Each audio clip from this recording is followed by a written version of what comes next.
docteur Valérie Ndiaye man ma am commission santé et hygiène fii ci association des habitants de Scat Urbam Grand Yoff. journée bi tey journée de sensibilisation la pour que habitants yëpp ñëw adhérer ci association des habitants. du question seulement pour mag ñi la wala pour retraités yi non non association bi mu ngi fi pour ñëpp donc tey dañuy woo jeunes yi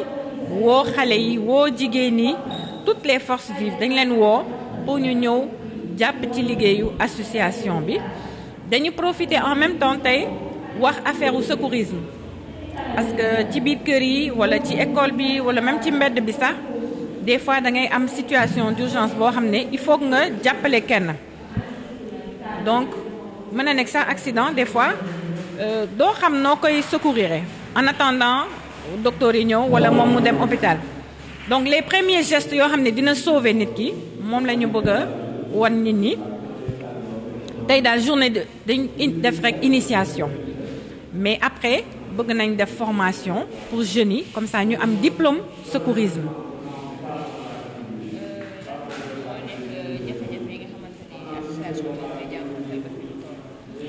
jafe-jafe yi surtout mooy déjà mobilisation bi maanaam population bi ñëw bokk ci liggéey bi mu bañ a nekk rek ay quelques personnes ñuy def liggéey bi loolu daal mooy premier jafe-jafe bi. cité bi bëri na ay place publique yoo xam ne place publique yi kenn aménagé wu ko dafa tilim lu ne lañ fay sandi ay mbalit ñax yaa ngi foofu oto yi nga xam ne mu ngi gaare foofu depuis ay weer ay at sax mu ngi foofu loolu yëpp ay danger la. amul éclairage bu baax poto lampe yaa ngi fii mais ampoule yu bëri kenn toppatoo ko donc tàkkatul sécurité amul donc problème de santé yi tamit mu ngi fii ci kii bi ci quartier bi bu baax a baax canalisation yi tamit tout le temps day am ay problème bu tawee wala bu amee benn kii fuite voilà donc loolu yëpp ay problème la yoo xam ne tax na ba suñu quartier actuellement rafetul neexul a dëkk donc ñun habitants yi ñu ñoo bëgg a jël suñu quartier en main en charge ba pare dem gis autorités yi nag ne leen léegi kaay leen jàppale kaay leen jàpp ci ngeen jàppale ñu ci éclairage bi ngeen jàppale ñu ci sécurité bi ak ci environnement et tout.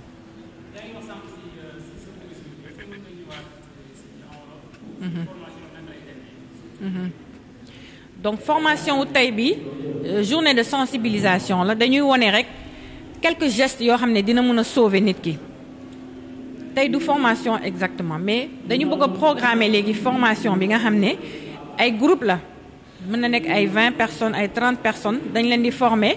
pendant quelques jours ak ay professeurs de secourisme ba ñu am seen diplôme secourisme parce que diplôme secourisme am na te boo amee diplôme secourisme am na yenn emploi yoo xam ne mën nga ko am donc loolu am na solo trop surtout ci jeunesse bi ñun mës nañu am fii ay quelques at ci ginnaaw ci terrain football bi benn xale bu doon jouer football mu daanu mort subite ils sont deux donc ñi fa nekkoon yëpp kenn xamul noo koy secourir pour sauver ko voilà mën na nekk aussi kër ga ku am jafe-jafe tout de suite dafa laaj ay gestes nga xam ne di nga ko aar ba en attendant mu dem hôpital donc loolu mooy njëriñu secourisme bi même ci tali bi sax des fois day am choc nit ñi dañuy ñëw wër nit ki kenn du xam noo koy jàppale donc bu amee secouriste tout de suite dinañ xam nan la ñuy def ba sauver ko le temps moom mu dem hôpital donc loolu la ñu bëgg a def nii loolu moo tax loolu moo indi journée secourisme bi mais ay formation léegi moo ciy topp formation diplômante.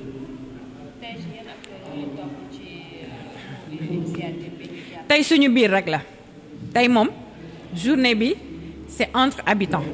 ay dëkkandoo lañu quartier bi ñu ñoo ko moom dañu ne léegi nañ jóg tout le monde debout citoyen debout prenons-nous en charge prenons notre cité en charge donc moo tax ñu def journée bi en interne d'abord bon peut-être secouristes yi ñoom ñoo ñëw pour wan ñu secourisme parce que loolu dafa laaj ay compétences yoo xam ne ñun amuñu ko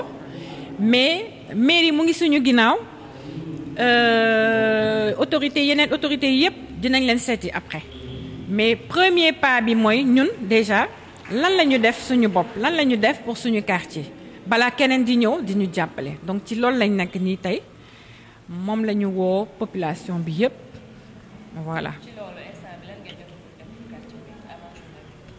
defoon nañu benn tournoi de football en mémoire de tous les disparus de la cité donc dañu njëkk a def ay ñaan wàcce nañu kamin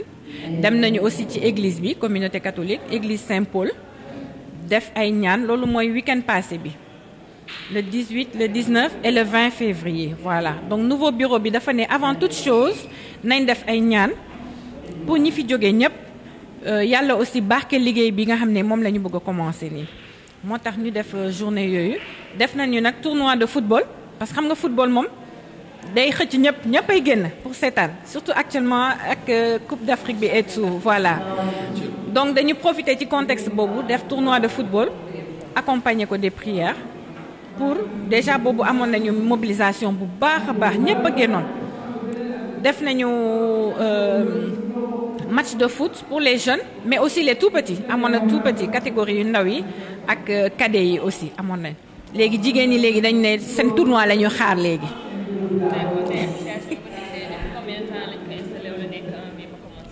le nouveau bureau bu bees bi mu ngi fii depuis décembre donc amagum na 2 mois ñu ngi doog a démarrer activité yi merci beaucoup. donc pour mottali rek li présidente bi wax ma ne association bi juddu na depuis les années 90 premier habitant yi fi nekkoon mooy suñu waajur yi bi ñu fi dëkkee koñ bi amul woon éclairage amul woon tamit tali yu baax amoon na aussi problème mu jafe-jafe ndox ak réseau téléphonique sax donc ñoom ñu xool ne ñoom ñoo mën a defar seen cité ñu booloo nekk benn tëral association bi sur place ñu amoon benn jàkka bu ndaw fii ci tali bi ñu boole seeni doole ak seen alal parce que ñoom kese ñoo ko defar kenn fekk siw leen si ba ñu mën a def la grande mosquée d'Escate Urbam qui est là ñu ñëw créer fi école primaire moo nekk juste à côté de l'inspection académique et parallèlement aussi amoon nañ benn CEM bu fi état bi defoon ñu jàppale CEM boobu ba mu nekk CEM d'excellence boo xam ne mooy nekk titre pour waa habitants Escate Urbam donc à titre d'information loolu laa si doon yokk que aussi ak association bi accompagné na école primaire bi depuis bi ñu créé club randonnée bi ba léegi ba parrainé nañ leen woon sax en Covid bi moo paralysé activités yi que jàppale woon nañ leen en 2018 seen concours de gëstu bi ñu defoon primer les meilleurs élèves de l'école chaque classe on a pris les 10 premiers ñu léegi les classes de CM2 ñu defoon concours gëstu avec d'autres établissements école élémentaire bi ki remporté ko ñu indi leen ci journée de dëkkandoo bi ñu defoon fii ci à la cité accompagner leen pour activité boobu primer leen c'est juste pour motiver les autres à appeler l'excellence pour ñu nekk ay xale yoo xam ne au moins boo dëkkee cité bi day nekk sa titre muy CM bi comme école élémentaire bi loolu moo tax tam sax tey ñu invité waat leen parce que ñoom ñooy suñu cible parce que ñoom ñoo war a yore relève bi ëllëg. Je vous en prie merci bien. Voilà donc l'association a des perspectives avec l'Assemblée générale. moo waxoon sànq rek mooy association dañuy bëgg quartier Scat Urbam si à travers association bi mu nekk quartier yu gën a naat si Dakar gën a rafetal Dakar gën a jox jëmm Dakar donc loolu nag pour mu am foog ñu xam jafe-jafe yi fi nekk xam ni ñu koy saafare ni ñu koy faje boole population bi yëpp boole seen doole seen xam-xam ak seen xarala ak seen pexe ngir mën a jëmmalee quartier Scat Urbam ci kanam ak suñu association tamit. Un mot à dire. waaw solo journée bi mooy association des habitants de la Scat Urbam ñoom ñoo ko organisé et que semaine passée yéen ñëpp yéen a ngi fi woon organisé nañ un tournoi de foot pour mobiliser les jeunes pour massifier les jeunes